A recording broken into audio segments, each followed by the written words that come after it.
them at Golden Springs High School. My sons, who are older, grown, married, gone, have grown me, but I do Pilates and I just started acupuncture. I just went today before I came, first time ever. So I'm grounded.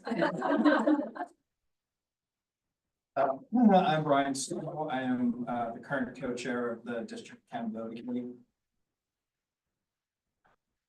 And I like the walks. I have a couple of dogs, so any opportunity I can take them for a nice long walk is great.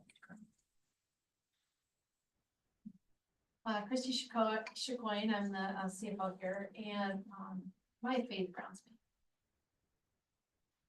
Katie Techler, I'm here for Catherine Colberg, taking her role today so she could make it. And I would say, much like both Amy and Megan said, for me it's about getting into nature.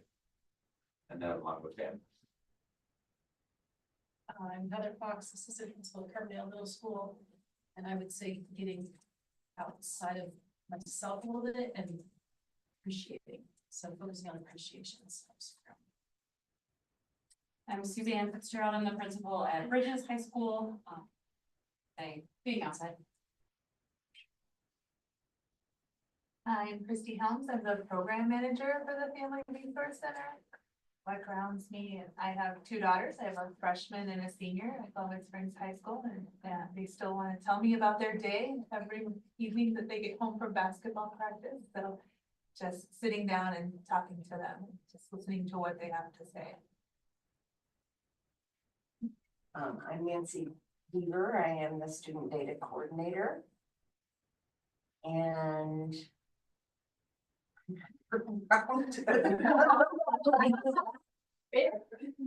but when I go outside and today I kind of watch the birds outside. It's a very good thing. So that would be it. Well, thanks for all taking the time to do that today, and thank you for taking the time to be here. Live stream is working well. Great. So super grateful for everybody's time. We have until 6:30 today. I know a couple of people have some early leads that need to get going. You know, the purpose of this group is the Health Insurance Advisory Committee, is that we will try to work to align on a recommendation to the board regarding health insurance benefit plans for the 25-26 school year. The plans, the contributions for employees for next year. So I want to so that everybody knows, I'm assuming y'all know why we're here. I don't think much. Okay, yeah, let's talk more about that. I would, you know, I'm trying to like power read these. I just got these minutes, so I'm like trying to power read them, but I haven't gone through them. Yeah, so I would say that this work, and I think it's gone into focus, like so many things, Autumn, is that we are, you know, historically, health insurance benefits, I mean, it's a board approved determination. So the ultimate decider on those benefits is the board, and they base that on a recommendation that has historically, I think, been brought through the certified IBB process. Jump in here, y'all, because this predates me. Last year, we were in certified IBB, and the question came up about health insurance benefits, and the recommendation at that point was nothing needs to be touched because everything was fine. We didn't do anything. We just kept it all the same. We have since learned that that was not, that might have been correct at the moment when that advice was given, but that is not the case. We've been through a lot of work on health insurance. So that brought us to this fall where we had a new set of challenges related to health insurance. So what we tried to do as a district was reconvene, I think, a group that had happened before the move to self-insurance. That was a health insurance advisory committee that was made up of and again, correct me if I'm wrong here, that had representatives from certified IBB, and it had other group of folks. Yeah, I'll correct you. Sorry. Yeah, no, please, I was here, I was here, but not in these roles, so, yeah. But there was a health insurance. There was, but it was not an IBB group. And It did not operate inside of IBB at all, Okay, and it was chaired originally by Angie, and then Sonia took that over, I believe, and Nathan, I believe the two of them took over.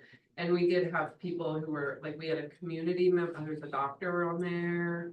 There was, there were certified and classified people, but it was not an IBB decision. And like, I was on the committee, but I came for, I think, one meeting. okay. And then I think we had, I think Miles maybe was on it, and he was never able to come. Like, the meetings were always scheduled, we couldn't be there. So and was it called, that was like health insurance, was it like exploratory? Exploratory committee, and that was a group that like did the research on the shift and made a final recommendation, is that right? Yes. The recommendation came from that whole group or from a. The recommendation came from the group. But historically, insurance had gone through the full IBB process with the teachers. That was the first time that we had deviated from that plan and that way of doing things. But typically it has gone through the full IBB process. It has been a subcommittee of the teacher IBB group.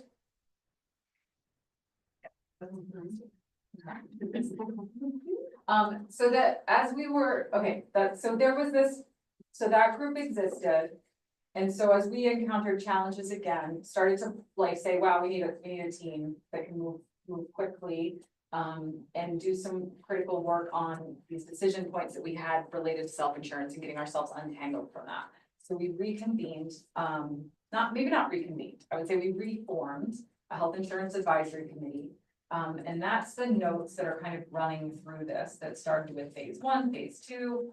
And these are messy notes, so I would say, I mean, this group has kind of shifted in terms of like, what is this group and what are we doing?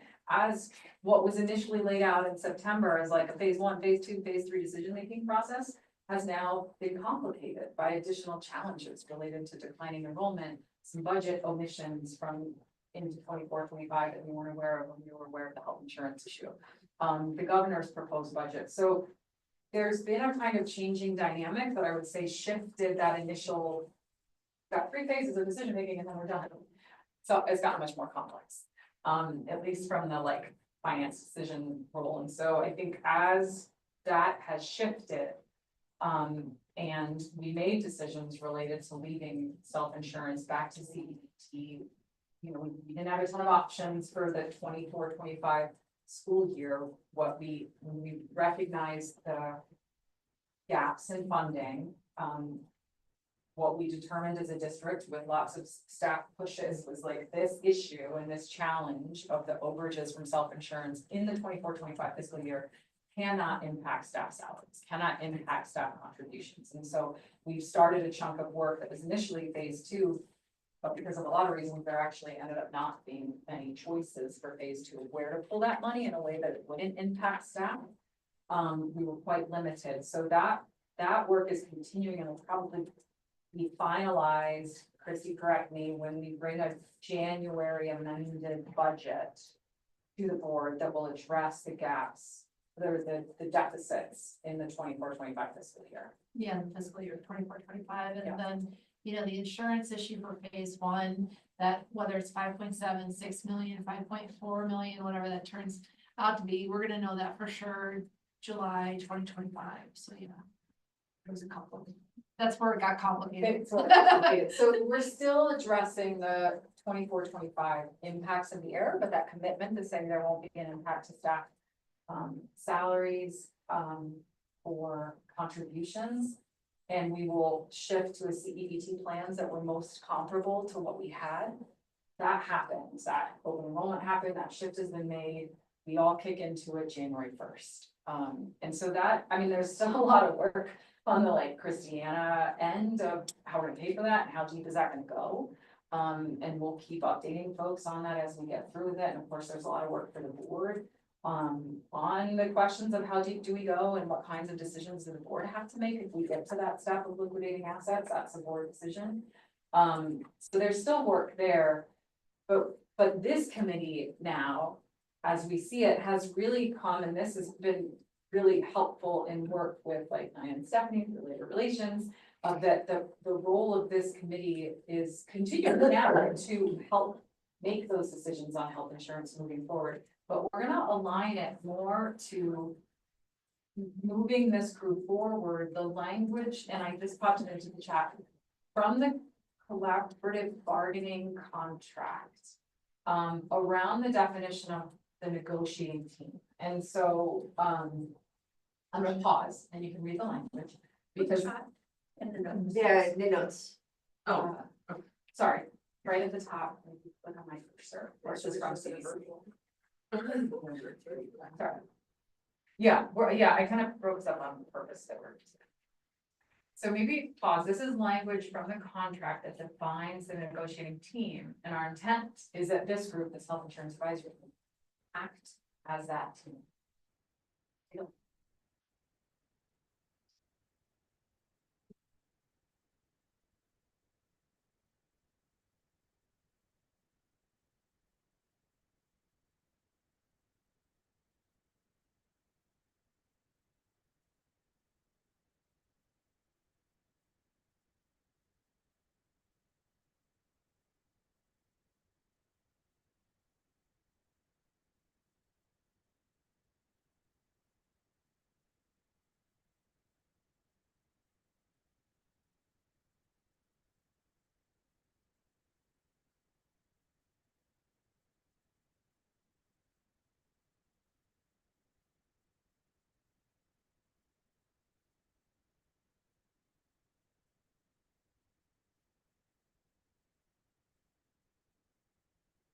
Clarifying, does that make sense? Stephanie, John? I have, well, first of all, thank you. I have two clarifying questions. Mm-hmm. With that statement, renegotiating in your vision, what is the goal and purpose that this team is gonna walk out of here with? And who's making that decision? How is that decision being decided? Great question. I would say where we start to answer that is that 7.4. That we are going to try to agree on recommendations to the Board of Education regarding health insurance benefits. So that I think is the deliverable that this team has. So is that like, if we throw a fist like we do in IBB, it stops the process? Is that if we all have to come to consensus, is that, what does that mean when we agree? I And feel that's like why we have agenda- to kind of pause Mhm. moving forward until some of these things are defined, because IBB got thrown in the name of Think Health when it wasn't an IBB group, and RFCA is not willing to take that risk again. We need some clear definitions of who, what, when, where, why, before we feel like we can commit to this being a part of that process again. Mhm. I think that's fair, but I'm just gonna say that, we're moving agenda item 6 up, which I think is important. Sorry. How are we gonna work? No, I think it's fair. I don't know. I mean, you wrote this last year. And I don't know that we talked through, what does that look like, sound like, what does that mean? I mean, I would say the only other piece that I know is that you look at 6.13, that this work has to act within the collaborative bargaining process. There are 3 collaborative bargaining processes represented by this firm, right? You guys have it in 10. We've got classified, we've got admin, we've got certified. And so there's a chunk of this work, I think, that we need to answer the question Stephanie's raised of what does it mean for us to agree on recommendations to the Board of Education, and what does it mean for us to do this work within the broader processes that you are representing? Well, what you've pasted from the CBC Mm-hmm. is just the agreement for the specific teacher side. Does not include administration or certified. Would love it to, or classified, sorry, but it does not. So I do think I'm a little confused as to why that piece is in there when that's specifically for our certified IBB and not all IBBs. So I guess I'm just a little confused about that part as well.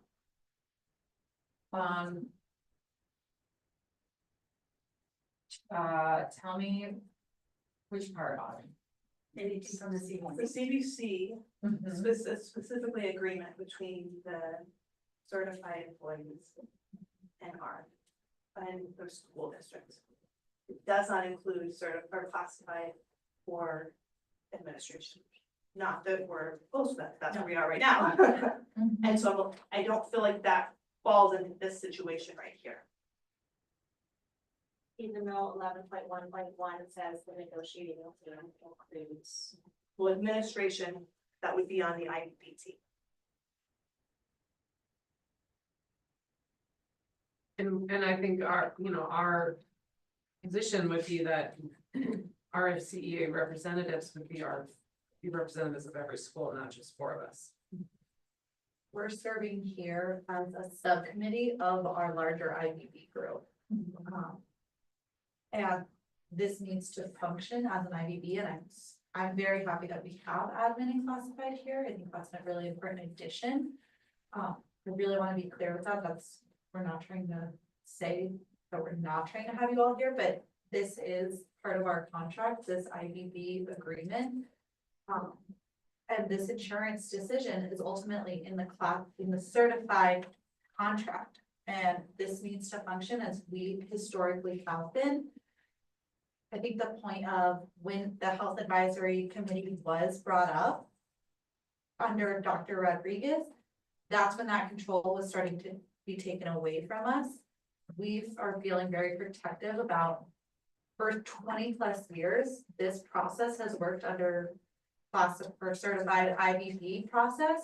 When we changed that, that's when it felt like it fell apart for us, and we want to make sure that we're moving back towards this IBB process that we know works, that we know is collaborative, and that yields positive results for our teachers, and I hope that it will yield positive results for our certified and admin.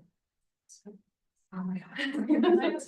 I'm mixing those up so much. Can I ask a clarifying question? Yes, please. I'm wondering, I'm trying to figure out if I understand. 6.13 says the negotiating team will mean RCA reps, admin, board members. And then that team, down 11.11, says each of your members of the negotiating team will engage in this healthcare process. So is what you're saying is that 6.13 is the regular IBB group and should therefore be the group doing the 11.11? Yes. Okay, I think I understand what you're, I was just trying to. And typically how it's worked is that we will split up into subcommittees anyway. There will be 4 or 5 interests that we split up into. And we kind of had to expedite that process this year. This is what we view as our subcommittee. And we've expanded it, and we're happy that we have all these extra people to come make this decision with us, because it is a weighty one. But we also feel very strongly that discussions that are had in here need to be taken back to our, at least on our part, the people who are representing all of our teachers. And so we don't feel very comfortable at all making a decision on behalf of the teachers or anybody without making sure we're involving our representative members from every building. And the insurance committee has always worked hand in hand, if not been the same committee as the salary, because one impacts the other. So it doesn't feel very safe to make a decision here that then the salary committee has to deal with, as opposed to that team working hand in hand. Because we can say, here, great, we're gonna lower premiums, that's fine, and then we get the budget back that's decimated, and now we just froze salaries, cut teacher salaries, cut other people in our district as a decision that was made in isolation here. Yeah, I think, Stephanie, you're naming what's gonna be really hard about this work and timing. And I agree with you, because they kind of move together in a lot of ways. Yeah, I mean, I'll name that's hard. I don't know that there's a different or better way to do it, because what I think what we really worry about is we think there are decisions that this team can make and priorities that this team can make that help us see what's what is gonna be possible in salaries. Like, if we don't do anything to reduce costs or like address the current, if we continue the current state, it will increase our deficit by $3 million. Somewhere around, I mean, that's the cost of it, right? So, yeah, because right now we're saying that we have a $5.8 million hole for 25-26. The challenge with that hole is that there's no way to simultaneously fix everything at once. We have to have some know-ins, which is why we're trying to pull this group out first so that we can get some understanding around our health insurance benefits. Now, if we were to look at employees just contributing exactly what they have in the past, that 5.8, I'm trying to think, it would go to roughly about $7.5 million. So, like, I think the decisions we're gonna need to make in this room and the tough conversations and even the creative solutions are just gonna be impacting how much we have to cut and how much we're gonna have to impact salaries and how much, I mean, so that's the hard work and there's no, and I'm a new budget manager for this organization. So that's a whole nother issue that we have multiple stakeholders. We have the board and they're working through the 23-24 audit, trying to understand everything, grapple with how we're gonna get to better fiscal, position in the future and better transparency. Then we've got this issue, the health insurance issue. Then we've got the whole issue with principals and with leaders and looking at how they're gonna be able to staff at student teacher ratios to be able to get to some sort of a step increase for this year or something to that effect, because we don't have the money coming in from our governor's budget and also from our loss in students. So I don't know if that helps with the context of the why. That's why it doesn't make sense to try to piece it as part, like, and then just delay the whole thing, because we don't know how many people we gotta cut. And then the principals are left in this really challenging part and decision about maybe overcutting staff, which we definitely don't want to do. And that's why we are hoping to get some decisions from this committee by the end of January. And I know it, to Anna's point, is extremely challenging. But we don't have a better solution to try to get to some sort of a soft landing. And so does that help with the why? For the complexity, I mean. Yeah. But you're right, Stephanie, because so much of the decisions are impacted on like, well, where are salaries gonna be? And we don't know that yet. And, I mean, I would definitely say that we're biasing here. There's a point at which we're gonna have to name right, we can project right now that if this team can do some work around this budget and get it down to a certain number, if a couple other things happen, right now, we're forecasting somewhere around a $6 million deficit that we have to make up for 25-26. We know that there's probably gonna come a point at which we say, there's some really hard choices we have to make that are gonna violate the priorities on this list that mean we don't impact staffing or we don't impact salaries. 85% of our district budget is salaries. So it's really hard to say that we can do a 6% budget reduction without touching an impact on staff. And we know that's not one of our priorities. So before we get to those decisions, I want to be able to say that that $6 million, we've done every other thing possible before we get to that. Now we might say, I mean, perhaps there's a vision that's like, no, it is more important that we keep health insurance contributions where they are. And if that means we have to cut staff, then cut staff. Maybe that's where this team lands. Right now, we're saying, let's see what we can do with health insurance before we start talking, right now our priorities have said, how do we not impact staffing? And so we're leading with this. So what can we do to cut this down so that we're not getting to tougher conversations about people in our offices? But I hear you, like, and there's gonna be a tension where there's only so much we can do before seeing what else has been done and what's the impact on salaries. And so I do think there's a world in which this team could walk away and say, if things are really terrible, here's what we could live with. And it's our least favorite option. Here's option number 2, that we would love to see if the steps are preserved, if, you know, a couple things happen, then we would love to go with this option, which feels a little better. Or if there's a windfall and somehow we figure this out and staff are getting some sort of raises, we're more comfortable than asking people to contribute to option 3. So I think there's a world in which we end up with something like that. And I actually think that'd be really important work, because things, Caleb, we were talking about this today, where you were like, in some respects, it feels like we have to go back to get forward, like, we have to go back and then things get better in 26, 27. It might be nice to say, hey, remember, we actually, the first thing we wanted to attend to was getting a better health insurance. Or not plan, but option. So I don't know if that helps, at least, I mean, there's other issues that I want us to talk about, but at least in terms of like what comes first, the salaries of the health insurance, why we're leaning towards, let's do what we do with health insurance. Stephanie, can I ask a clarifying question? Sure.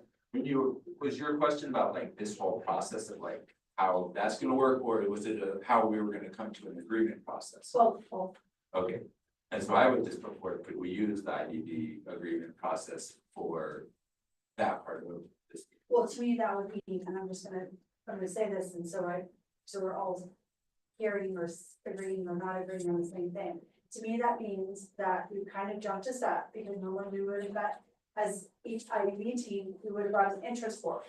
And the interest might be to preserve, low-cost health insurance. So we've jumped that step to already having formed subcommittees.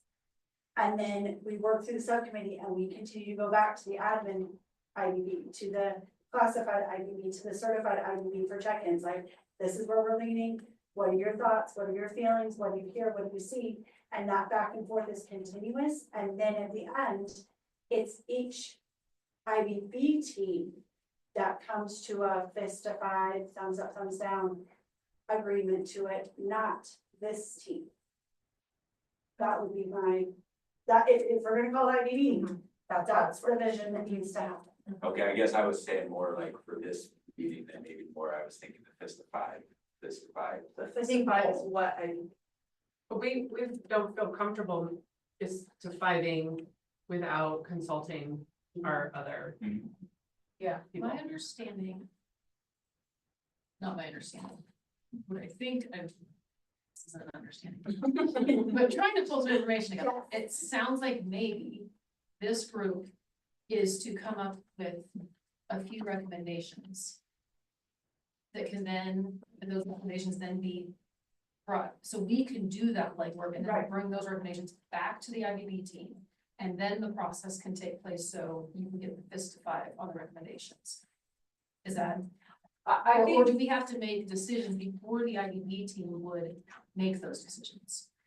I mean, I think that my sense would, That's okay. I jump in, I'm sorry. No, I'm super. Because now we're on something side. different, and Yeah, I okay. want this one to continue before I jump in with mine. I mean, my sense is that you, like in hearing, I mean, we've got classifieds tomorrow.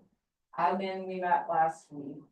Y'all are representing your subcommittee on health insurance, and I think the expectation is that, yes, that's what's happening. Like, this group would come up with some ideas, go back, get some information. What are your teams saying? Are we way off base? Does this seem doable, tolerable? Are we on the right course? Come back together. What do we need to refine? Like, I think it's a series of like back and forth to that point.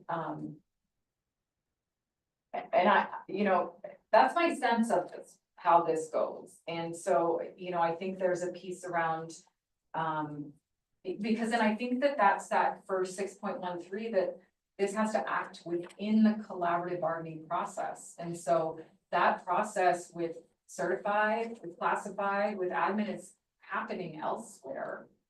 And so, but this group has to be overlapping piece of those 3 processes and has to be responsive to those processes and informed by those processes. But this group's got to do work in like getting into plans. Does that sound right? And I don't, like, I want to make sure that sounds right, but I still don't think we've tackled, to Megan, your point, like, are we fist-fiving as a team? Are we how's agreement defined? That we agree on a recommendation? I don't know, but in terms of how this would operate within collaborative bargaining, I think what you named, Heather, and what you're fleshing out, stuff, I think feels right, but y'all tell me, like, I think some of the teams are gonna have to get stuff on calendars to make sure that things are working in the right cadence, so that we have that time to go back and forth and back and forth. And given that we have the 2 January meetings already scheduled, we're not specifying anything today. There is time and there is a plan already, so I believe there is time for you to go back to your representatives and chat and come back here. Because we already know it's the 10th and the 24th. Thank you. So there is time for that process. Today, we're not needing to collect it. No, We exactly. need to know what the process is. And where we're going before from we- here. Where we Yes. start, like, I feel like that's something. And, I totally agree, I feel like that is a great way for this to process. I just wanna name again that the CBC is specific to the certified teacher IB. It's not for a bigger piece, and so I'm a little uncomfortable with like using that as like, here's what we're following, when like. That's what we do in our certified IBB process. It's not necessarily what needs to happen or should or should not happen, but I just don't want that to get like held up for different things when it's not who it's representing, because I feel like I want those teachers or those people to have their, and I want you guys to be able to be part of our contract. I want to make sure that that's part of what could happen. So we thought we need to keep discussing, but I just wanted to say. I mean, I hear you out of it. I think the piece that's true is that 7.4, because classified and admin are named there in certified's contract. And I think that that's a really important piece, that we call that this work has to happen with classified and admin representatives. And so, you know, I think that's part of the why we've got this crew, is part of the contract, because we've named that. And I'm grateful for this crew who has been part of those processes to stand up a classified process that we never had before. And it's been incredibly messy and wonderful. And for admin, that has been really advocating for something that feels more consistent. And I'm grateful that I am grateful so much as we're facing this, that we have these systems to say, you know, like when we wrote this in the contract, we were like, well, we don't know who to call on. And it's nice that these systems exist. I'm clear about, I'd like to go back, I guess, to the goals of this committee, because I feel like I'm hearing a dual goal that are related, and I'm not sure I understand it with the timeline. So in my understanding, you're saying that you're asking this committee to come up with suggestions, recommendations for what we will recommend for employees' health insurance options for next year. Yes or no? Yes. I'm also hearing that in order to do that, we need to figure out where the money's gonna come from. But that's, I'm concerned about that, and then I guess this is going back to that timeline of how to, you know, how do we make a recommendation without knowing the budget? They're inextricably linked, and I can't imagine that we're gonna be ready by the end of January with all that information, unless you guys have something We're hoping to up be your sleeves. closer. Let us know. And that's the, you know, I think that we're hoping to be closer on knowing where our budget is. And I would say those are the pieces that are, I'm not gonna do as good of a job as Christy, go ahead, Lee. But I would say those are the pieces that when we look at, if you look at like slides 8, 9, 10. 8, 9, and 10 are trying to articulate, what we know about the budget and what the challenges are and what we're trying to do to get to what you're naming, Megan, which is like, okay, we know there's this huge deficit. We know that part of the deficit is due to increased cost of health insurance. We know we gotta figure out where that money is, and I think what we're And that is a huge piece of the work that we're doing right now, is trying to take that page 9. Total current loss before cuts 25, 26, that 5.3, what I call 6 million to be conservative. You know, that's that number that I think. This is what we're projecting. I mean, this is, if you ask me right now, what's the budget for 25, 26? I would say right now, our conservative estimate that is that we are currently looking at a budget with a $5 to $6 million deficit, heading into next year. So like, we have this as a forecast for the budget, and we gotta deal with that deficit, because health insurance is a part of that. But it is the kind of like, it's, I know what you're saying. I'm thinking back to 2008, when we had to figure out where to get a bunch of money. And I don't remember what the amount was that year. But we worked just the certified IBB worked on the things that affected certified. I'm sure that there were other, people throughout the district who were working, and Heather, I think you were on IBB that year. I don't know if you were. I wasn't, but I worked on the other side because we completely cut maintenance, custodial and athletics. That was Yeah. $1 million alone or over, just out of those 3 groups that year. And those were decisions we made in the IBB group that were part of the total budget reduction. I was not in IBB though. I worked in a different group. But like, ultimately, the cutting the athletics was like, it was something that came through our group. And it was, I remember Shannon saying, well, there are these people who are said that it's okay, and so, so there were different people who were cutting things, and we were focusing on the things that affected the cutting things. I mean, it was a lot, it was like, the district stopped having meals. I mean, it was like little thing, we invented the the energy champions so that we could reduce energy costs. There were just so many little decisions that were made that try and minimize those impacts. I'm just wondering like how those play into this situation. They can't exist separately. I hear what you're saying, like they're all related, the budget is, a whole picture, but I do think that these slides show us that we are in a situation where every decision maker is going to be behind savings, so. Right, we're gonna have to figure out this health insurance as part of the total picture, knowing that every department head and group is going to be. The more aggressive you can be here, the less impact it will have on. Aggressive about what?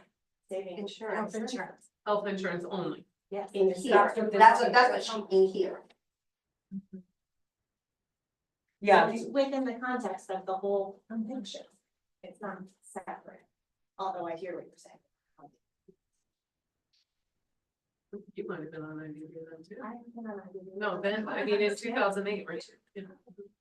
but yeah, I mean, I think you're right, Amy, that there's all sorts of work that we're doing right now across all of our departments, and to be honest, I would say all the departments except schools right now, where we are saying, all of our, district office operational teams have been asked to look at a 20% cut, and we haven't let that even get near schools yet.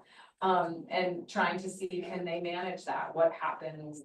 And it's not I mean, again, we know that we're talking about 15% of our budget is our nominal salary, so, but we're asking, what would that cut look like across various departments, across from HR to, the resource center, and thinking about the other pieces to, some of the work in cases and curriculum, maintenance, transportation. And so we're doing that work because we wanna say, gosh, if we can get to 1 million, then that takes that 6 down, we can do those cuts that are reasonable and means tightening up a couple things, and that reduces that. I do think, is there a point at which we have to talk about, I keep thinking of this moment where we're gonna be looking at these like, all right, now the choices become really hard. Like now we need to compare, do we look at staffing ratios? Do we look at various components in our resource allocations? You know, the small school allocation, the, some of these different ways that we fund schools or fund programs. And so I think at some point, we're gonna say, this is how far we've been able to whittle, and now we're left with these really hard choices, and we're hoping to be able to get to there by the end of January, to be able to have enough to say, you know, we've been able to forecast better, we've been able to reduce things everywhere with minimal impacts. And now we're stuck with a gap that we've gotta really dial in. But I think, yeah, to your point, Amy, I think a lot of those decisions are gonna happen in other places before they come forward to, you know, and there's absolutely conversations, and if there are choices that in any way impact anything in the CBC, of course, those move through IBB. They have to. And if there are things that are outside of that, then we're gonna have to figure out where those go. I mean, I feel a really strong obligation when we get that list to be doing a whole bunch of community meetings and hear from families. I think they have to have a stake in this. I think all of our stakeholders have to have an opportunity to weigh in on what we're doing. And of course, the components that might have anything related to, you know, things protected in the contracts are gonna have to work through that as option. So I think it's a myriad of decisions. And I'm trying to clarify the purpose number 3. Says together, the classified certified data and IBB align on recommendations to the Board of Education for health insurance benefit plan for 25-26 school year. So are we, is this group supposed to come up with recommendation A, B, and C? If A, then when you bring that back to the IBB committee, that will mean you have to lose X, Y, and Z. If B, or you get to keep, but you have to lose. If B, then you get to keep, but you have to lose, and if C. Or is this committee supposed to come up with a recommendation? I think that given I just like all the moving parts, that I think if we came up with kind of a range of, again, like, we could live with this option, which of offering these plans, with these contribution rates, trying to hold tight to these core values. I feel like if we could come up with like a range of, and if there's a little more money and people actually get a raise, then let's look at doing something like this and offering them maybe a more robust benefits package in terms of health insurance. It costs more because people would have more money, and if, you know, if they get a step, then let's think about offering this set of plans. Or So really looking at recommending one thing unless another thing happens that would then move you to the second. I think recommendation. so, yeah, I mean, I would probably start, maybe it's just my role right now, is I would probably start with like worst case scenario. You know, like, what is the, I want to say bare bones, but like, what is the most minimal way we see we can look at what CEBT offers and say, this is what we would feel not ideal about, but you know, offering for employees for health insurance benefits in terms of what plans we're offering, what kind of contributions we are looking at in terms of, you know, what do we do for families? What do we do for employee plus spouse? What do we do for, you know, what's our baseline? And so I think where we probably have to start is the most conservative, like what is our most, what is a plan that can reduce the most expenses that we could live with?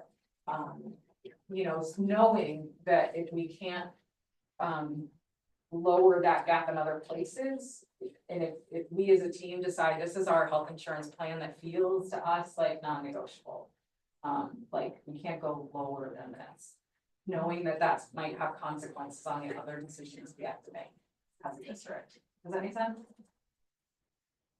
Yep. And so I think what we're gonna have to do, the next work we have to do is all of this, of like really looking at plans, really looking at costs, really looking at contributions, and talking about what matters most for the 800 people that are eligible for the way we set this up for plans. Yeah. I just want to, I have a statement and then a question to move forward.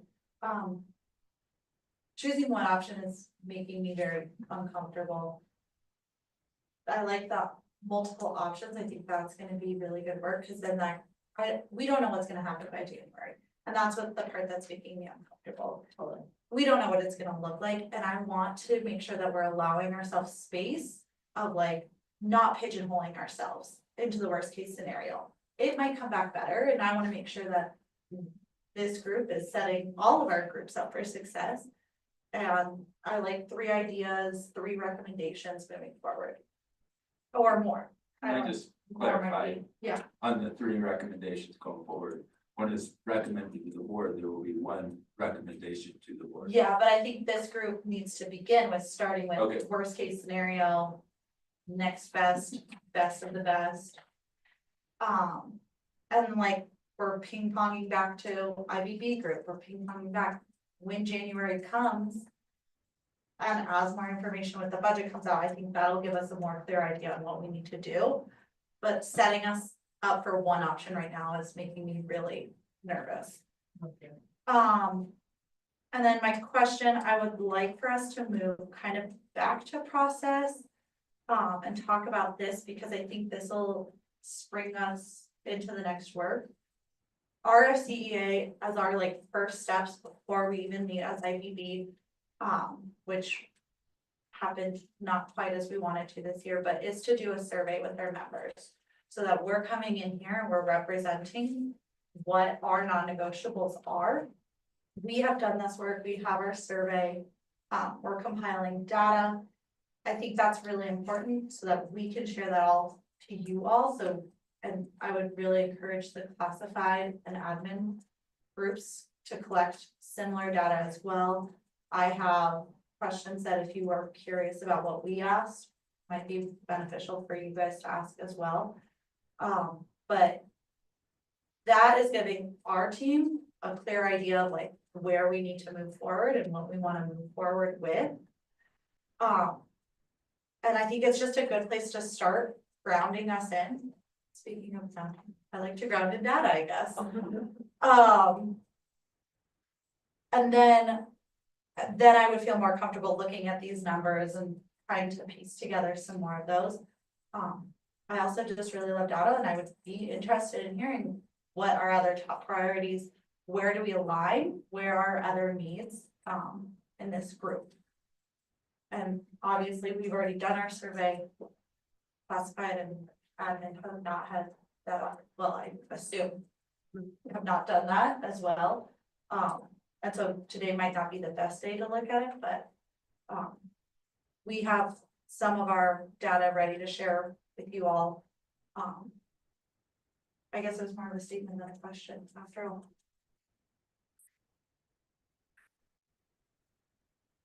I clicked on, this is a processing only because when I clicked on, I'm doing a speed reading, but I clicked on the values and priorities link. And it talks about decision making, through the models of decision making framework, which is different than how we function, how we do it in certified IBB. So I'm just clarifying on what the process will actually look like. That's a really good question.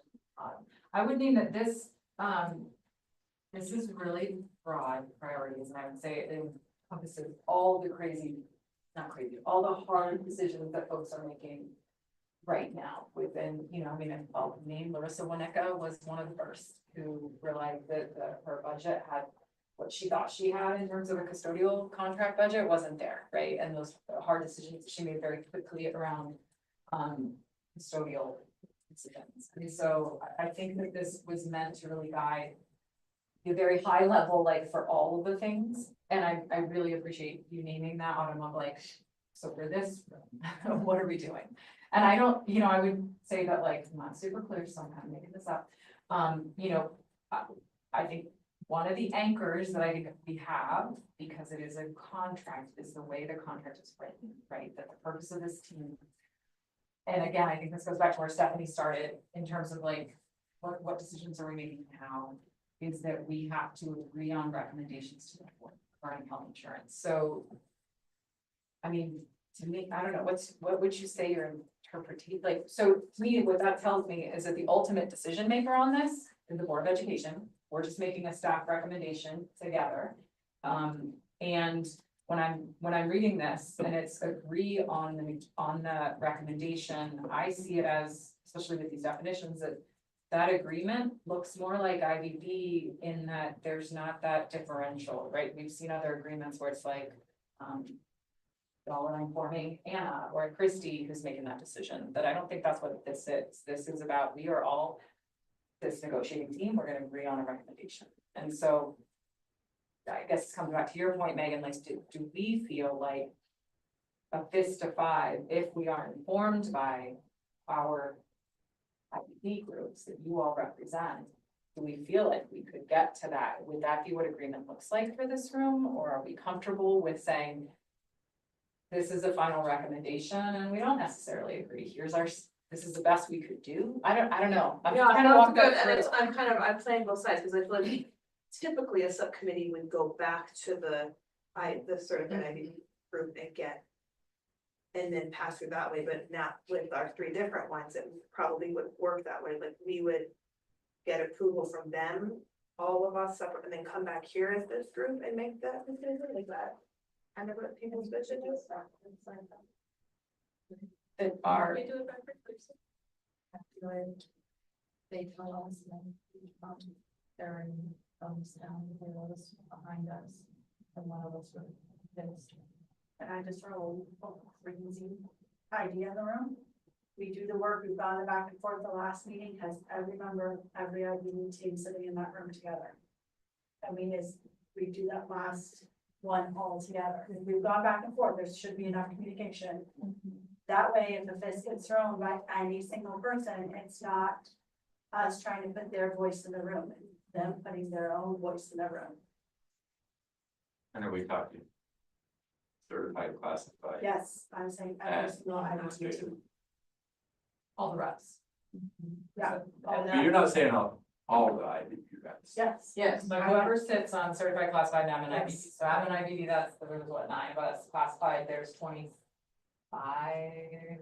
22, 23 of us. I mean, there's a lot, don't count me on that, I get to be on. You get to be on. So don't add it all up, but and then certified, what are we, we're like 22? Oh, certified, No, certified's like bigger, how big are we? But we have 14, yeah. It's Three- just the and schools three reps plus, and we're like, board. They might I have don't that 22 people. okay, so that's what I do, yeah, Because that would conclude it the way I do. And Anna, can you give a little more of a big picture idea of like timelines, like when the different pieces have to come together? yeah, when's open enrollment? April, late April, early May. So we gotta tell CEDT what we're doing, late April. Early April. Early April, because then they We gotta. need build to it. set it up by early April to share with staff and have it in the system. So it sounds late like, so like end of March. Is probably our drop dead for having a record, as long as the board's like coming along with us. Which is why Kenny's here, to make sure that we're not going too far out of range. I'd say that's our. And that we have to know what we're doing for CEDT. So we have to work backwards from there. And of course, by, and I. Yeah, so is.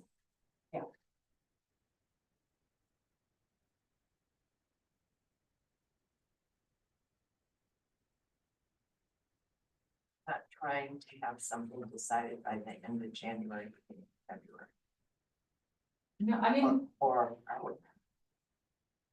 here's the thing, we're trying to name the gap, right? And That's January. that is January, and so if this team.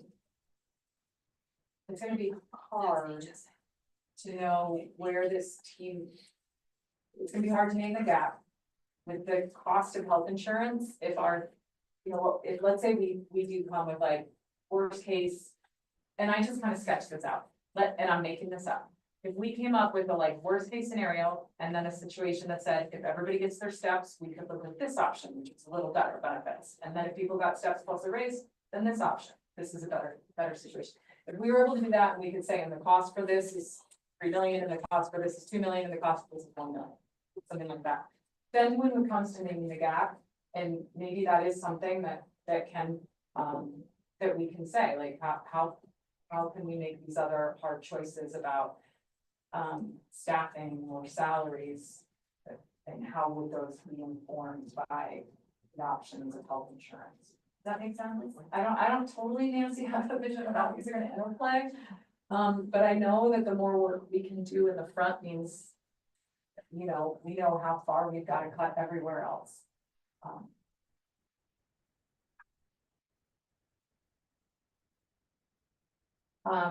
Okay, so process wise, I think that is an idea that we would bring everybody together for a final decision.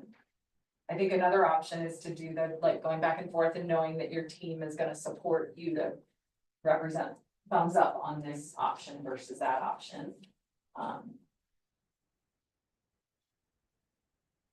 Is there anything that needs to be done on the January 16th IBB day that needs to be incorporated as like that part of it, or is that all already all planned out? Like, It's not all planned out. I think our thought was to do like a check-in, like how we typically do a mid-year check-in. It'll still be the first real day of IBB for us. But I think we definitely should be doing a check-in. We'll have met this time and once more on December or January 10th. So hopefully there's something that we can tell them, like, we're working on. Here's our process. Here's where we're at. Here's the interest. Here are the priorities that we've listed. I'm not sure what it'll look like for the 16th, but I would like to get some sort of update. Maybe that 16th was a day that all of the certified IBD are coming together.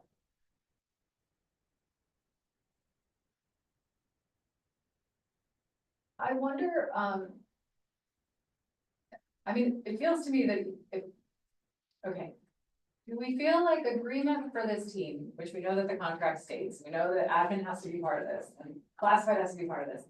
And if we all have to work together to come to agreement on a recommendation, that is gonna mean that either this collective or the IBB folks that we represent are gonna come to agreement. We're gonna try to get to agreement, right?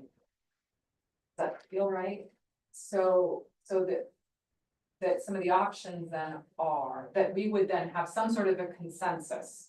Does that feel right? Like a thumbs decision at some point, either this group or our broader groups.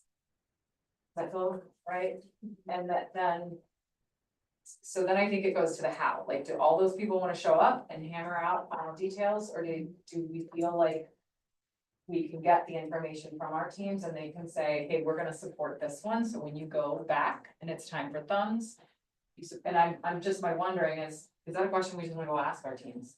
But do you know what I mean? Like, maybe we don't decide that right now, but we can say, there's a couple ways we can do this. And how do you guys feel? In terms of like process?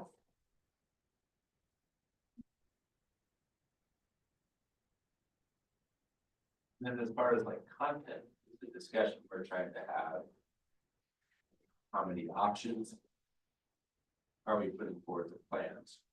Is it, should there be a three option? Is it right upon the? How much are we looking to have families take? I think that's gonna come back to survey data. Like, I'll tell you right now, looking at our survey data, like family plans is a huge concern for teachers. Keeping a free option is a huge concern for teachers. So I think, again, I think it's important that we have more than just teachers data. But I think that's what I would like to see happen, and I don't know how realistic this is to survey all these different interest groups. But is to kind of go back to the roots of IBB and start postering up, like storying, talking about our interests around IBB, so that we can start to prioritize, like, family insurance costs are really important for our teachers. Keeping a $0 option is really important. But you know what? This other thing didn't really come up in our survey. And then I think that'll help us move towards that direction. I know you're concerned about timing, classified survey at the very beginning of the. Oh, live here, did a survey, so Fabulous. they have, might not have been as honed in as in this, but regarding salaries, regarding insurance, Okay. everything was neat. There is a survey. There is that on that. Fabulous. Yeah.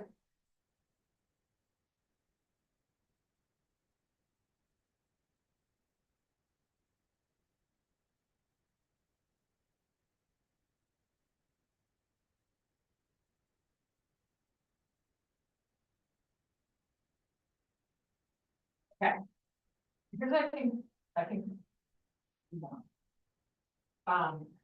Agreement means this health insurance advisory team achieves a thumbs consensus.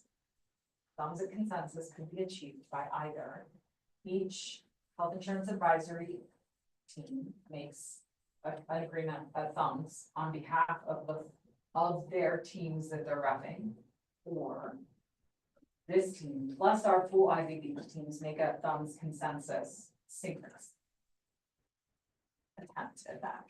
Is that right? I'm sorry, I'm speaking in some of these are language. But you all understand. Okay, so I just want to name that that's a process point that we're unclear on and we're gonna get more feedback. Does that sound right? Why are we just? Sorry, why thumbs or just 5 or whatever? Because I guess we've recently been doing thumbs. Okay, That's the only reason I said it. we were talking about 55 earlier. I just wanted to make sure that we're. I just want to make sure we're. No, it's not a huge deal, but I think we just need to make sure we know. I don't know what that means. I know what you're gonna ask. I do.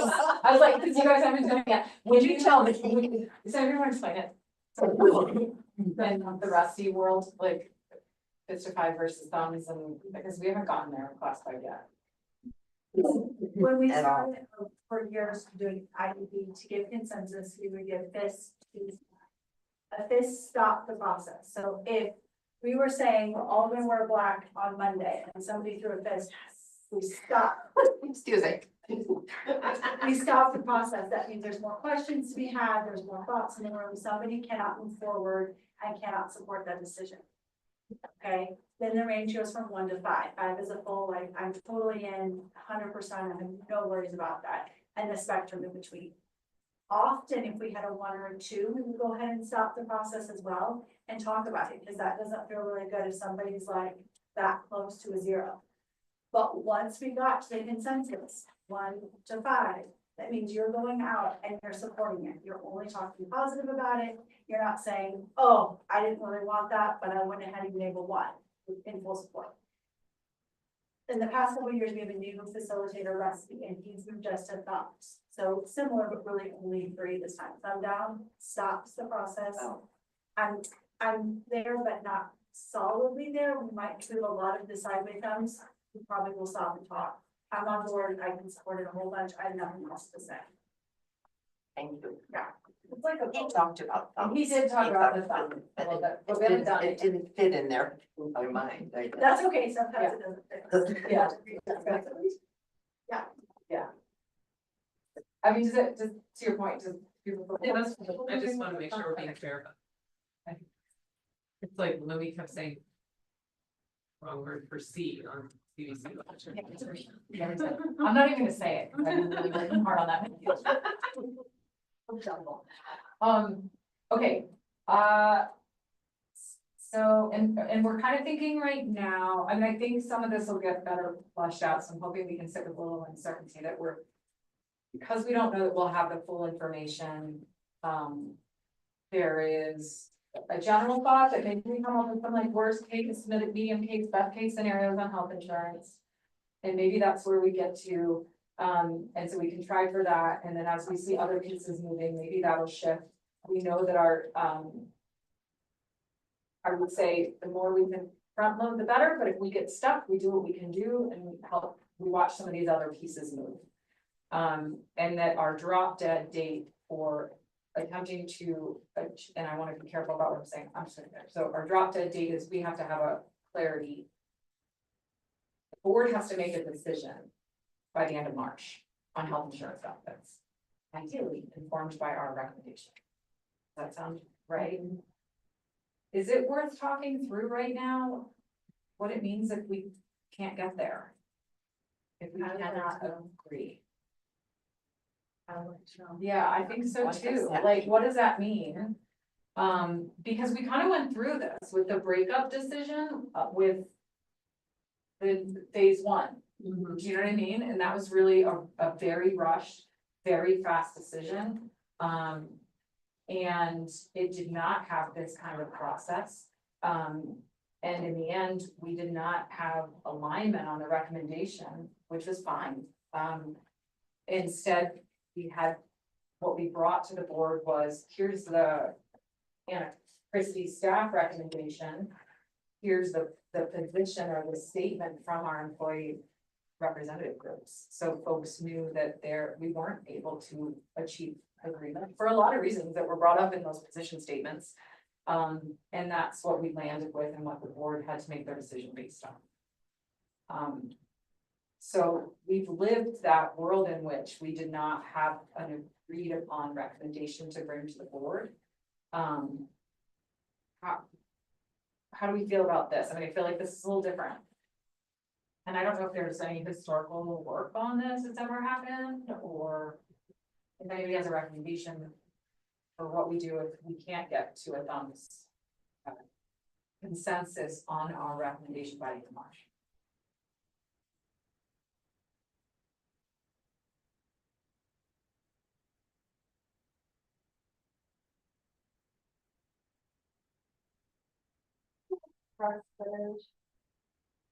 That action, that elaborates on how it was handled, that a group agreed to present a statement.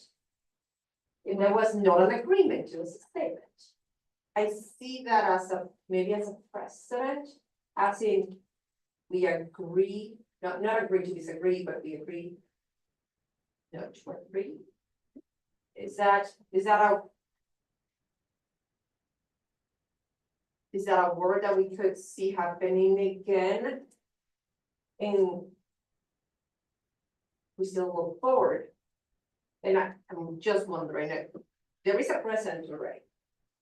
Yeah, it seems like a possible outcome, but it should incentivize us to agree on a recommendation, or otherwise we're giving up our. Recommendation. Yeah. We want a recommendation. Amy, I hear your words about getting at the power, and that was a really tough decision for our CBA to turn back the working of the health. But we actually felt our power was stronger in saying we didn't have enough information to represent, and if we're at that point again, we may have to say that again. Yeah, I'm open It's to that fair. possibility. But you don't want And I to think think another that our point- role, careful should be 100%. And I wonder if there's a different alternative recommendation that RFCA has. It's still ultimately the board's choice. And I could see possible multiple recommendations being championed. My other hope is that we do this more like a true IUB, when we hit those thumbs down, the conversations happen about. What about this, or what about that, that's that putting all those extra thoughts in the room, those thinkers in the room that have served IUB well, and I think part of. Us taking the stand of not making a decision was we didn't have all those thinkers in the room, we didn't have the time, sure, we went fast, not slow, and so I think. If we're in the true IUB mindset, we have a better chance of coming back. And it may not be one of the recommendations that this group initially comes up with, it may be somebody thinking outside of the box in a way that this group didn't think. Nina, just going back to what you said, there could be multiple recommendations, but it's very strongly stated that the board would expect one Yeah. I think that's, recommendation to come. and I think what Stephanie said is our favorite goal. I don't think any of us want to get there. I want to be in that position. I want this process, and I trust this process to work, and if there is uncertainty and if it does stall, that's why we have the fist of five, and that's why we the thumbs, and that's why we pause, and that's why we like, stop and pause. I know, the thumbs. We have the thumbs, I know, oh my gosh, and And I trust in this process that we will end up with an agreement because that's how it's worked for the past 20 years. Well, the board wants a recommendation that has really been thought through. Yeah. Not just like, we have to make one, so we have to make one. Yeah. So we wanna make sure that what we bring to the board is one that's like really gone through all the pieces, unlike the previous. Would it be helpful for anybody else, and maybe because I'm sitting for Catherine? Maybe I don't understand this, but has there been like, does everybody understand these tables of the different insurance options that would be helpful for everybody to have a little bit So more, like, Kenny, just so you have some history, the 4 teachers have not been able to be in any of these meetings because of when they were scheduled, so that's part of why we've asked for this moment in time to process, so we don't understand this either. so because- could that be a next step for us to like maybe understand more of the different options? Yeah, you Anna, know- are you feeling good on process? Do you have any other? Yeah, because I wanted to, thanks, Autumn. I want to talk about Naya's recommendation on that survey, because I actually think the questions that y'all asked are different than what classified asked. So I want to make sure we have time to talk about that, because there's a timeliness factor there that if classified and admin feel that they want to ask more questions, that it's like a quick thing that we could turn around tomorrow morning. So I want to make sure there's time for that, and then I'm hearing that we are going to need some time. Cause I'm with you, I don't understand, I mean, I printed them all out for you, but I'm with you, I need an orientation. And to be honest, last time we met, we didn't get to these, we stopped, all we did was try to get to here. Which is fine, we can go back to that, so do we feel comfortable enough on the notes on process? And I'm at number 4 on our notes that, and I'm sorry, you guys, if this is clunky and I'm not quite. But that we have a sense of what agreement means, there's some options that we're gonna get some consult on. And we may decide to wait on that, even that decision of is this IBB, World Convention consensus, or is it a representative comes, so we can get more information on that. And then we just talked about if we can't get to agreement, that is our goal. We have a shared goal to get there. But there may be a world in which there are alternate recommendations. I mean, I also want to name that there might be a world in which time becomes a factor and we say we have to make, like, a decision has to be made. And anyway, we talked through where this might land, but we have optimism. That sound right? Do we want to leave room for the possibility of asking Rusty to come in if we can't get to agreement, like to have him help facilitate a meeting that might help us get through something tough?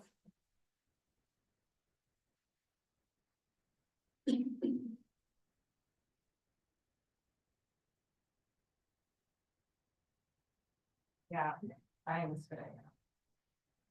And the way I wrote that down is maybe hold a day with the vaccine. And get out of the town, and whether that becomes a day with this crew or the bigger crew, that have that in mid-March, Yeah.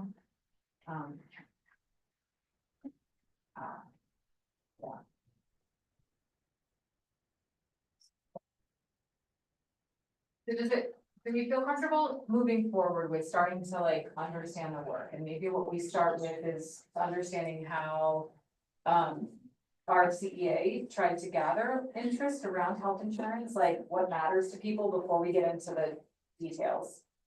To understand like what priorities are, and we hear through that story so that if admin wants to pull something together and if classified wants to pull something together similar, we could do that before the break and potentially get that data before we come back together on the 10th. Does it feel right to use some of our time now to do that, talk through that, and then maybe we talk about, I'm imagining at that point, maybe we talk about what comes next, about diving into understanding that health insurance, like the detail. Is the survey that you all are talking about, was it specifically health insurance? Or was it, No, but we're pulling out the health insurance questions for you right now. Oh, you wanna talk through it? Is that good? Could we feel good to talk through that? Okay. And so kind of what we're talking about is, maybe this is like a team update. Oh, that's a great. Does that sound great? And can I just ask for maybe one other thing before we wrap up for today? And because I think that could help guide our conversation. If we look at slide deck, slide number 9, and it talks about $1.5 million estimated additional insurance. Was that based on one of these plans?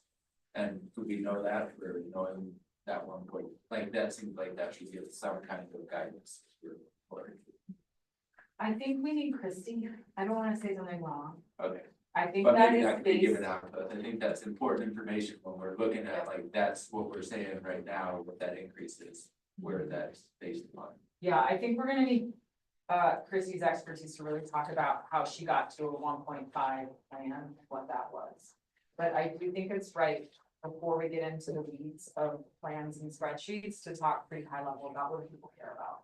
As we enter this. Yeah, I agree. Does that sound okay? Okay.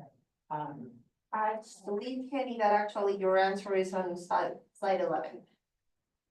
So 1.5 will be that beautiful number. As of right now, making no changes. That number is 3. Let's wait, but and get in the weeds with Christie. I don't wanna misquote something Sure, and I wanna, I just would, don't want to get too far. Sure. Okay. It's perfect. I see you in there now. Thank you. Let's jump into the notes. Will you guys talk voiceover? Do you want us to share some of the results? I think just, I think it would help to hear like how you were thinking Yeah. about, I mean, y'all have more tenure in asking these questions and talking about and certainly than I do. So we'd just love to, what you were thinking about, how you frame the questions. Yeah. Part 1 was a very general, there were a lot of other questions that we asked. We just took out 2 important ones, just about salary, just because we know that insurance is gonna impact salary. And so we had a couple of questions about that. Part 2 was dedicated solely to health insurance because we knew all of that. There was like a whole introduction and then kind of giving members the background. And then we had multiple questions just about things that we knew were coming out for review and this team and what we're gonna have to look at. And so some of the questions like, do you feel that options met your financial needs, met your actual health needs, met your family's health needs? What specific aspects of health insurance need to be prioritized? What range of co-pays is acceptable for you? We wanna know if what they're currently paying is feeling comfortable, if it's feeling too high, or if people actually do have room in their budgets to pay higher, pay more. If there are adequate provider options, meaning that what the provider is giving or offering us meets their health needs. And then are there enough provider options? We have 3 current options. Do one of those 3 options fill your needs, or is there a need for a 4th option? If employee costs had to be raised for premiums, what would the maximum amount? That was an open-ended question. When you leave it open-ended, people write whatever they want. So I am still sorting through all that, qualitative data and trying to like come up with themes on that. And same with percentage of your monthly salary has been taken up. We kind of just wanted to know, like, what people are, like, how they're feeling it in their pocketbooks. Do you use district health insurance and why not? Is your spouse and kids on the plan or is it just you? And then a free response of why or why not. We thought that was gonna be really important just to talk about other options for those people. We've been hearing a lot about spouses and partners insurance being cheaper, being more affordable, offering better coverage, but also that it's really expensive to have your family on these plans. And then what benefits are you losing moving from Think Health to CEBT that directly affects your health? So again, that's my free response, and I have to sort through qualitative data and figure out, is acupuncture really directing your health, or is like actual medical care and blood work? That's something that I definitely have seen in that. That's coming up.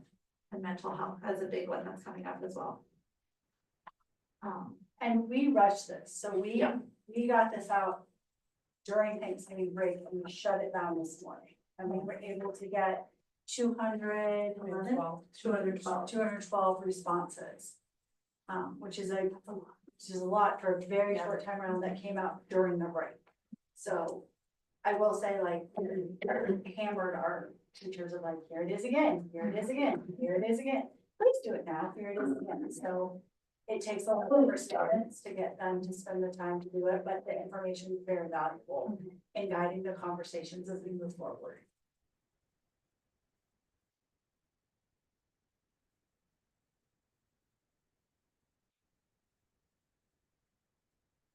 I mean, are you, have you, it doesn't sound like you've had a ton of time on analysis. Are there things that are really rising as like Yeah. super strong?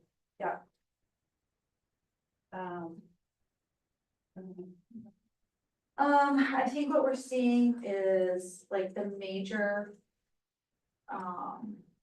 considerations that we're taking out of this, I don't know, my spreadsheet.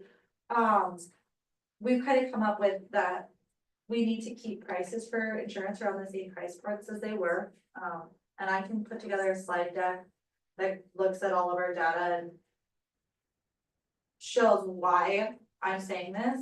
To keep plans, the same number of plans seems to be adequate. Plans that offer the similar, if not exactly the same healthcare coverage is definitely a priority for people. But then exploring more options that will benefit families. There was a law on here that family costs are too high, and that's why people aren't opting into our health insurance.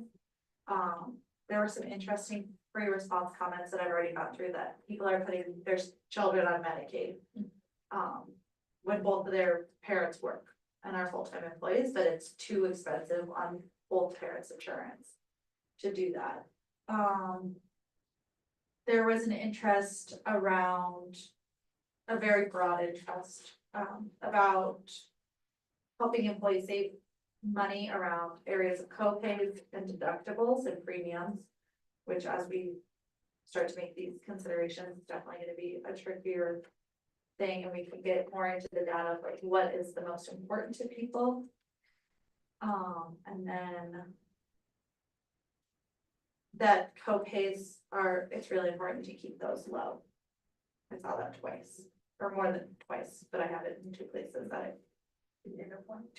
I have multiple, there's a lot that supports that. And then, like I said, I'm still sorting through a lot of that qualitative data. To kind of put together a document that I can share with this group.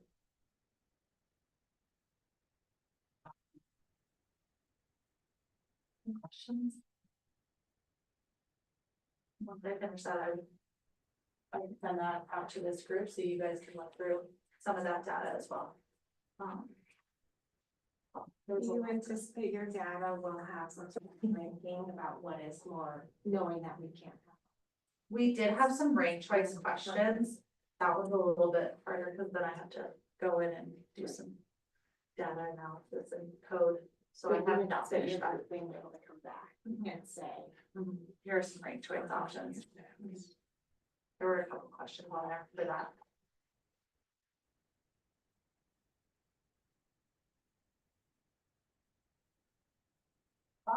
Admin, classified questions? Feel like a worthwhile endeavor to do something similar? I think it would be worthwhile, but I think we have to have the, I'll just name it because classified. I could use that as well. They've not been part of this process and so don't understand it. I mean, I'm struggling to understand it, but when we sent our survey out, we had to extend it because we got so few answers. So the little bit of the concern is that I think we should send something like this again, but I just think the classified group is unfamiliar and therefore I don't hold high expectations of a big, what did we end up getting, 53 responses? Over 100. Over 100. Because we We extended had it. 50 before the Yeah. push, Yeah, before And- the push. how many classified people are there? Close to, insurance eligible, 350. So a third. Terrible. That's not terrible. For the first one. For the first I one. want 300. I think just naming it, we make sure we know, our members know, our staff, teachers know that it's anonymous. That really increases our numbers. Yeah. There's always just a fear that your boss is gonna read something. Sure. So making sure that is there sometimes can help too. And I think taking the recommendation, you hear her say, we push, I haven't got any response, And maybe it's a root progress we have, as I did actually with, you maybe saw all my 7 million emails for open enrollment. We have on Monday, I sent an update, and Wednesday I sent another update, and Friday I sent another update. I was on, we need 30 more people, we need this many more people, so it is doable, it's not easy. And I think people are concerned about insurance. So Yeah, Maybe It's a topic. our regardless. first survey was more General, topics of concern. Yes. And maybe because there is this concern about health insurance, that And there will be a because better response. Yeah. Yours is translated, right? Yeah, Mhm. I was just thinking it'd be great to send this out. We obviously, give me 20 seconds. yeah.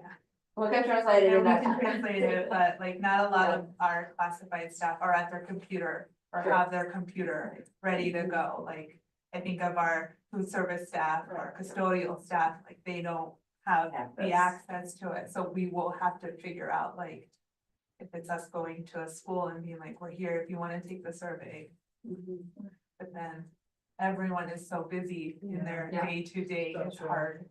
It's not an excuse, it's not hard to find the time, it's just Sure. making the time work. It's a Because different it's, and population. classified is such a broad. Yes.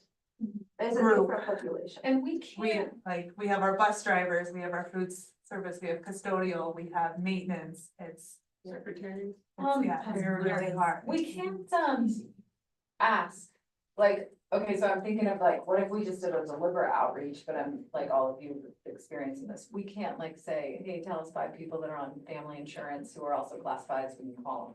Like, we can't know that, is that correct? That's protected information? Do you know what I'm saying? Yeah. Because I'm saying like, if we said of all the classified employees, we wanna make sure we talk to somebody from each employee group, people that are actually using insurance. And so I'm just wondering, is there a better way to just go talk to people? Instead of a survey, and if we knew who's some critical voice, like if we did more, instead of trying to get numbers, we were more deliberate about and intentional about certain hearing from people and like. We're good I enough. do worry about that. Yeah, we can't know that, okay, okay. Even if we do that, I'd be worried about that. It's like, where's the classified custodian who's got their Yeah. family on a plan, can we talk to them, cause they're in it. Whereas like, my sense, at least with like our ECE team that I'm most familiar with, I don't think most of them are even taking it. Right. Or they're just taking the employee free, and so I don't know that I don't even know how many people could answer these questions. But even knowing that they're taking the employee free is an important piece of this. Super. Yeah. But, well, that's what the team can grab forward tomorrow. Do you feel like is there anything else you need from this crew? Nancy, you guys can also email and ask Yeah. us questions. We're available to help at any moment. That's good, thank you. And Anna can call us in the middle of the meeting and ask us and we'll figure out how to do it. Like, we want to help you guys be successful in this. Oh, that's, thank you. Anything else here?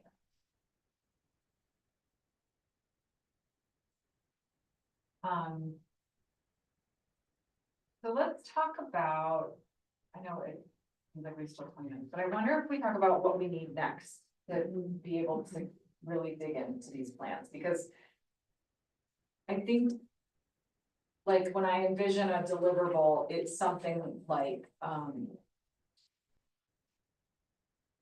one of these. Right, it's just like, a deliverable would be, this is our worst case scenario, it's this option, these are the contributions. Am I right, like, and I, like, Slide 14 is our real. like, just the framework, that is what we're shooting for. So in order to get there, like, what do we feel like we need to do? Either before January 10th or January 10th, like, cause I think as Kenny was saying, like, I wanna go through this and better be oriented, I mean, I'll be honest, and I saw this last week and I kind of. Actually want a different printout that's legible. Yes. That's on me, you know, like, if we're really gonna be looking at these, I can't really read these, for me, so. So I wonder if we could talk about needs so that we can plan for January 10th and get our ducks in a row. Do we feel like is there homework that we need to do? What do we feel like are the right next steps for? I think it would be nice if in these scenarios that are currently there, or possible new scenarios that are coming, if we have like an average classified salary, an average certified salary, an average admin salary, and how that actually plays out. I agree, Steph. I think we could pick like a few classified groups, transportation and something else, you know, certified rookie teacher versus a more experienced teacher, and then look at these plans and show like what percentage of your monthly income is going just to ensure your family, to ensure your family, things like that. So we can talk about opportunities and inspiration. Would it be, make more sense instead of like an employee group to say, if you make this much money, if you make this much money, if you make this much money? Yeah. Because that's what it's doing. That makes sense, Kelly. Yeah. If you're making $40,000 a year versus. And maybe we look at from the lowest end spectrum total to the highest end, 4 or 5 data points in there. Get a median, get a Yeah. mean, get a. Yeah. Okay. And I guess my question is, these plans that you're presenting, these are the options that CPT is giving us for the 25-26 year? So again, I want to be careful in this things, but I think that the choices, Stephanie, are like these things. Yeah, I think that's it, and I think we're seeing a couple of comps played out. So I think we're gonna need Christy to talk us through, because we didn't, I mean, that last time we did not even get to slide 13. So I do think that that's an orientation to these spreadsheets and frameworks that, like, I think we need her in the room for. And then to walk us through really the CDBT options and what, you know, I want to make sure that everybody understands when we look at the, I'm sorry, like the specialist visit deductible down 100%, like what is, can we interpret that? Does everybody know what that means? When we went in, yeah, to see a dermatologist or whatever. So I feel like we need that like orientation to understanding the plans and the options and the way they work, right? Okay. Begonia, are you able, do you have access to any data about our usage rates, like how many employees, what percentage of our employee groups meet the deductible, who goes beyond the deductible? Don't have it divided by certified and classified. No, but just. I do have numbers on. You know, because if the out-of-pocket maximum looks horrifying, it would be good to know how many employees are. Yeah, that's. Getting there. And Hannah, just to be clear, this one, CBT is not gonna offer us anything else. What they do, so they have a certain set of plans and we get to pick 3. And so all of their plans are currently on here. I think all the ones I believe that we are eligible for. Next year. There are Okay, that's what I certain- wanted to know. One, and I wanna just be careful in saying that, but I think that what our choices are in there. Yeah. But so in the two sides are different. Yeah. And then also like High one deductible. of the slides, like slide number 15 says, this is too expensive. We can only have 3 plans, so we're recommending to be replaced by PPO 8, but that's PPO 6, and that's still on here, so. It's confusing to me. Yeah, I think we should talk through these with Christy, who really kind of pulled these together thinking they would be helpful to get us started. One other question I would love for Christy is, so we're trying to find way, like, I think this, I just had this realization in this moment, so I want to show it to people, like, we're cutting $1.5 to $3 million in insurance if we can try to find a way, like on slide 11. It says, our job of the health insurance advisory committee is to see if we can recommend a plan that will help reduce the cost of insurance from around 3 million to 1.5 million. So if we're doing that, but we also know that our insurance is going up because of, you know, the slide before, it says this is going up by this percentage or this percentage. The only way I see that happening is we're gonna be offering a lesser insurance to our employees than what they had in the CUPT before. Or people will be paying more. Just feel like people need to prepare themselves for that. I think so, the 3 million, I think that's a really good question on it. The 3 million is an estimate if we do nothing, if we do exactly the same thing we're doing, if we hold employee, like, we know CEBT, even to do what we're doing right now, January to June 2025 rates with CEBT are set. The district's covering all that increase, right? No impact to employees. If then 25 to 26, the rates, if we opt for the exact same plans, just the cost of those plans goes up. It's just a year over year. That's why we tried to get on CEBT in the first place. That goes up. So they go up, and the 3 million is an estimate. If we do nothing and we hold all employee contributions exactly the same, that increase in cost for us is 3.2 million. And so that is funding that we currently don't, you know, is beyond what we've projected for the 6 million deficit of 25, 26. I think that's all on slide 12. Is my understanding.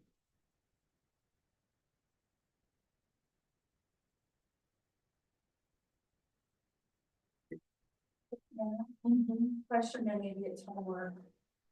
Have we asked Aspen, RE2, the other districts that we use CEBT, what their plans look like? And if we have comparable plans, or if we're being asked to make more because we like them? Christy can answer that. Everybody's rates, so the plans that they offer, PPO 6, PPO 7, gives you the same benefits across the board. So if we have PPO 7 and RE2 has PPO 7, the benefits that we get are the same, but the cost is different for those plans. And the reason for that, the rates are different because they're based on your organization's usage. And so our usage to make our rates, CEBT has to pull our most recent health insurance usage.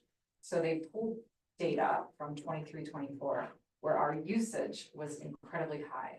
So we have very high rates currently for 25-26 as an insurance group because we used it, because Think Health had 0 copays, so people were doing things. Going to get primary care services that they also used to do at the clinic, which was lower cost, right? To go see somebody for a strep test at the clinic versus to have to go get in with your primary care doctor at Roaring Family Practice. That is exorbitant difference in costs. And so unfortunately, there are rates that were offered are high because of our usage. Will they reset if our usage resets in 25-26? Absolutely. They go down. They could. No. Probably, health insurance. Never, never, ever. Could they go to, I don't know, could they hold steady? I'd like to think. I will also name that, like, and I will say, this is something I wanted to say about this group, that I really hope we can get good at this. Because this isn't going away. Like, we have to make a decision for 25-26. And it's not gonna be a fun decision. Like, I don't think we're gonna feel psyched about it. And I'm hopeful that we can look again one of the things that we really pushed CEDT on, and they heard us, was they said, nope, everybody that we work with from Aspen to Parachute, and they work with our neighboring districts, and they have a couple other big organizations that they provide health insurance for, and I get them for you, but I forget who it was. They were like, everybody's really interested in an option that has tiered providers. And they said, we want to bring forward an option that potentially incentivizes folks to go to cheaper hospitals that are within range. That was my question. And they're working on developing that as a choice for this valley, for all of like a PPO run fork. That then would offer that in 26, 27. And so there might be an option for us that says, if it's non-emergent and you can make a drive to Grand River, it'll be cheaper for you. And they said, you know, we don't want to exclude people from utilizing the hospitals that are within range, but so they're working on it. That's not a solution that they can get done by 25, 26, but 26, 27, they're telling us that they're hoping to bring forward an option. So they're trying, you know, so I think there's gonna be I think we're gonna have to like keep making these decisions for the next bunch of years. Among the current plans, there is an incentive and there's a program to do that. There's not a tiered plan yet. But among what they do I would like to know more about that in an upcoming meeting. about how Because I- Surgery Plus works. Yeah, well, because these are things we had before. We had Surgery Plus, It's we that- still have Teladoc, but you know, that's something that reduces costs. I did Teladoc today and I said, we no longer have it. Oh, really? You have to re-enroll every single time. No, I try, it wouldn't. I And use- you have We to- had the clinic. Yes. We have paid people to go travel elsewhere to, not we, but. That is Surgery CPT Plus? would- No, not Surgery Plus, where they would, like, the healthcare blue book, and they would say, like, if you know, they'd give you the price of it on the Front Range versus here, and if you could go there, and then they would pay you $150 or something like that, make that trip or whatever. So, like, knowing what of those things are available and would be available next year. Yep. Would be helpful in thinking about, hospital plans. And also, you know, you mentioned like Grand River and like, I don't know if that would be a tiered thing, but if they have some kind of incentive to go use providers in a plan that would be offered next year. To go use less expensive providers. I guess that kind of goes along with the healthcare blue book where like if you had to get an MRI, that's like a service you have to get, but also going to a cheaper provider. If any of those things are available, I think this group needs to know about that. And what the clinic is gonna offer, And I'm sorry? what the clinic is gonna offer, what the clinic's gonna cover. Is there gonna be a clinic? There is a clinic. It's on their benefit. There is a clinic, but I think what's important is that some plans charge for clinic visits and some don't, and so we just need to look at Are we that. talking about Marathon Health Yes. clinics, Yes, like ma'am. where it was before kind of thing? Exactly same thing. And then, In the bank. you can ask another question, have we ever looked as a district of including like accident insurance? Because I know like with my family, we had a high deductible, but we had accident insurance, which was inexpensive. And so like unless there's like a catastrophic Supplementary. illness, but that, That's supplementary, right? Yeah. Yes, right, it but is. could we include some We kind have of that. program Don't within we? our district to We offer have that accident insurance, or have we? We, Because that could help some people when they're thinking of like, oh, this really high deductible, that could be something that could. we have continually offered, it is a current offer and they will come back with CBT as well. So yeah, it exists. But that might be something to present and also as an option, because like, sure, it's there, but we know it and we know when we're choosing an option and that can help with that. Yeah, I think I'd also like to know, more information, and Christiane, I'll get you on this one, about Mountain Family sliding scale and who would qualify if It's income based. it's income based, and is it, if you have health insurance, like. It's if you do not have health It's- insurance. So if You you have. cannot have health insurance and qualify for this line. So we just kick everybody off the clinic. And everyone. But it does, so. We're done, yeah, we just don't. Either you're Don't have to worry about it.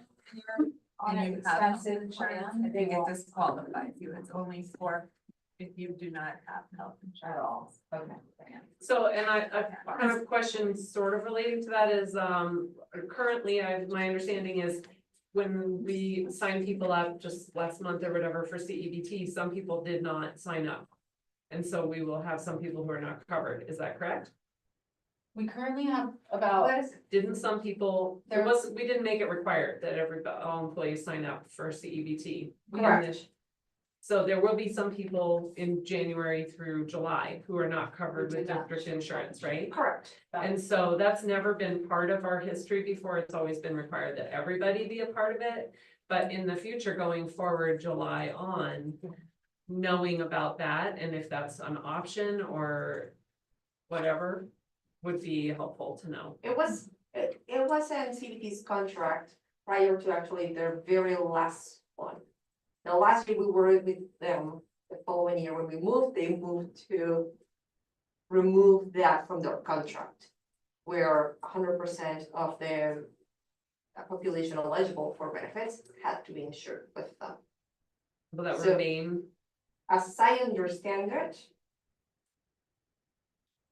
Because it might not be in I the think we should contract. bring the But I information, don't know. Megan, because my understanding is that if you have 100%, and this is, we can talk more about it, but there's a thread on this. There is, In our emails. yes, There's when you have 100% enrollment, sometimes your costs go down. Your rates are better. Your your rates are better, because you're requiring everybody. Yeah, I understand. and everyone pays money. But I to don't, it. I think we need to bring that information, because I think if that still exists with CEBT, we need to be able to compare that. I mean, we've heard from staff who are saying, who said in this last round, well, what if I don't want to sign up? Can I just not sign up? But then they're like, but I don't get a benefit that way. Right. That's You know, right. and so I wonder if that's an option, that we are able to provide teachers a benefit for looking elsewhere for insurance. That is a different question. That might help lower our costs. It won't. Having less people in the insurance pool will not lower our costs. Because those that Yeah. are insured, pick up the cost. I understand that on some level, but like, okay, like I'm just gonna use my own family and I have 2 kids and my husband and I, we know we both work in the district. Sure. And, like, we can get insurance for our kids far cheaper if we just go elsewhere on the family plan. Sure, And so I wonder if, you know, if those, because the family plans are so expensive. And our employees are saying that, they're saying that the family plans are very expensive, like if we can incentivize them to go find something elsewhere, then that can save them money and it might also, because they're not employees in the district, it might also help us reduce costs in our plan. You see what I'm saying? I don't think I follow I- fully. Well, and I would say the same thing, like, if there's a range, I mean, CEBT must be guessing how many, they're not guessing how many people we're gonna enroll and then give us rates, right? So it's probably like, okay, you're in a 600 to 800 employee group, I'm just making this up. We know that 712 people are in CEBT right now, right? Something like that. Yep. So I'm assuming, and maybe we need to learn this, that we're in like a 600 to 800, right? And maybe if we go 400 to 600, then it's more expensive because we're smaller, but what I wonder, Megan, is like, okay, well, even if all we're paying is $875 a month per employee in that one person, and we convinced 100 people, and we said, okay, maybe not $875, but if you do something else, we'll give you $300 a month to try to find something else. Well, take down that 11,000 that we're paying, and now that's 300, like, that to me seems like there's savings. I understand the point of like, there is a critical mass that you're getting this rate based on, but like, sure, what's that number? Because if there is incentivization, and we could do a survey with staff and say, if you got $300 a month, would you take it? And run? And we knew only 50 people would do that, but that would matter, and that would save us $500,000. That's not a joke. Well, prior to the Affordable Care Act, there really wasn't anything else except for major medical, right? Like really catastrophic. That's all there really was in the area. And now with the Affordable Care Act, they can go on the exchange. And we're gonna have to watch that as well. what comes with that. Because I have had some single teachers who have kids, who their kids, you know, had other, went on other benefits, but they were, you know, Medicaid, because they made so little. Yeah, well, so. There's lots of providers. Yeah, So depending on what we offer, I mean, maybe we should know that, we should find out what is the. I mean, rate. that had, we I had, agree. historically, we have that. Yeah. I also just wanna say, we don't wanna bank on having Medicaid No. on 2026 being moving forward. We don't want to know what's happening at the federal level, and I'm like, we wanna put that on. Yeah, that's why I said I Maybe think we we have need to to plan on something that may or may not still happen. Like, I like the ideas, but I'm nervous that There could be bigger issues. there are bigger federal issues. Okay, I know we're at 6:32. Can I try to capture, I think, where we are, what it sounds like is our homework? Is that okay? Okay, so we've got a big long list. If you go down to where it says January 10th, 2025, can somebody pop page numbers in here? I'm looking at January 14th. Oh. It's Tuesday, January 14th. We have January changed January 10th. January I 10th. was going to that. I'm like, You're how like- years are you talking about? I'm sorry. Okay. Dinner. I think that this list, everything on here really feels like. On this page is in 4. that, What page number? Oh, I'm sorry. If We you got look it in 2 places. at my cursor. Good, we're helping everyone. Oh, thank you. Top of page 4, where it says January 14th meets, information we need. That feels to me, that's a Begonia Christie Anna task to bring back that list. And so we'll work on those things. I think that, is it fair to say that by additional things we need on January 14th is employee group priorities and interests related specifically to healthcare? So, and we've got some ideas from the certified schedule, and that what would be nice to hear and maybe kick us off with on the 14th is like, what matters the most to our groups? Then maybe we have Christy start doing an orientation to the technical components of what's possible. And then we'll get into the mess of how we make it work. Does that feel right? Okay. So we would start, so I'm gonna just say general agenda would be updates regarding, okay, so, can somebody capture that in homework that like, Begonia and Christy have a bunch of stuff to get. All of our teams have to get interests. I'm gonna say that our agenda then is gonna be updates from each leadership team regarding employee priorities. Then it's gonna be orientation to health insurance spreadsheets. Then there's gonna be some basic info. I think I'm looking at the like bullets at the top. You know, what is our average salaries? Like, let's get our heads around who our people are. Basic info overview. And then we start getting into the components. Does that sound right-ish for the 14th? Okay.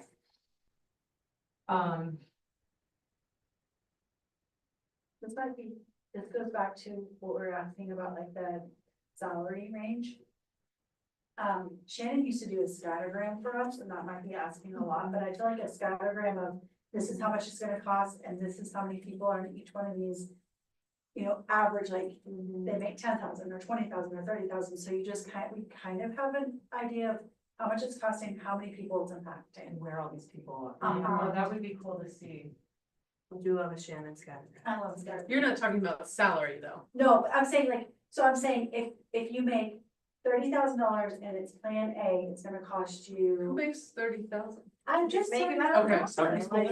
Some Well, not in the teacher group. But That's so what we I'm are saying. serious. Yes, I know. You said that the money part when we did like the average of like, who's the, like, the cost for salaries, I'm just saying, if you throw out some, if you throw out 10, 20, 30, 40, 50, 60, whatever, $1,000, plan A is gonna cost this much to these people, and this is how many people we have in each one of those categories that it's gonna impact.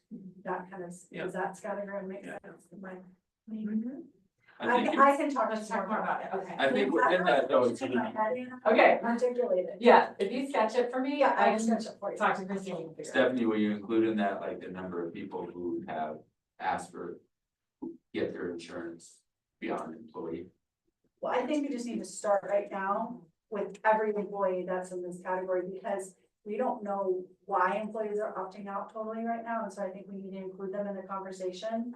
Just so we have an idea, because we might be saying now they opted out, but they might opt back in June or July, so I think we just need to think about all employees at the moment.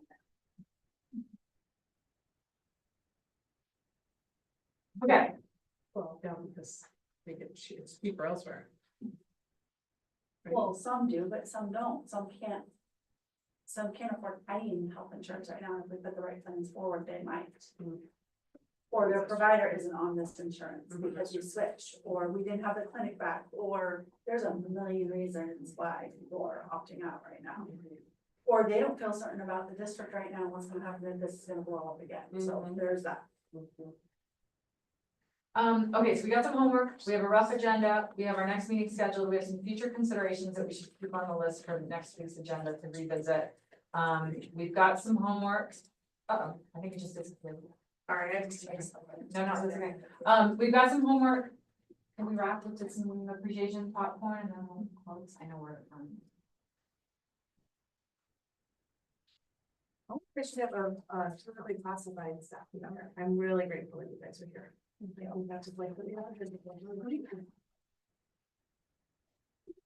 I'm grateful you're accepting this. Yeah, like we stay quiet, but we're taking it all in and like, oh, what did we get ourselves into? Just kidding.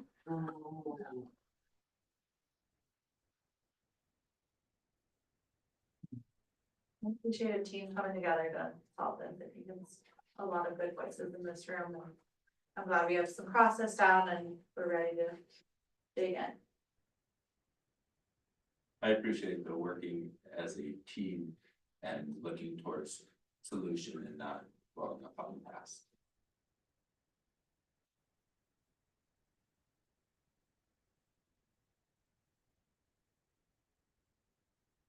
I think similar to 9 hour, I think what helps me feel really grounded, especially in the 3 a.m. wake up, because freak out moments is doing the work, and this feels really good and working through hard things and hard decisions, and it just feels better and helps me feel more grounded with where we are and what we're doing. So thank you all for being part of that.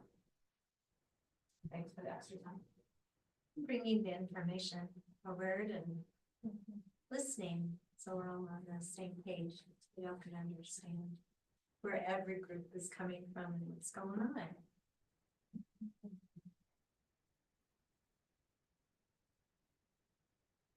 All right. Thank you all soon. Thanks for the time.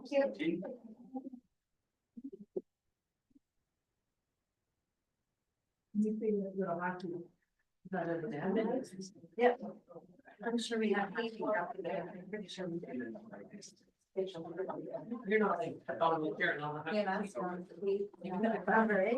Just for- Yeah. Oh, A minimum. Amy. I think that's two weekends. Oh, no, it's not. It's like- She didn't go to Greece again. Well, that's not.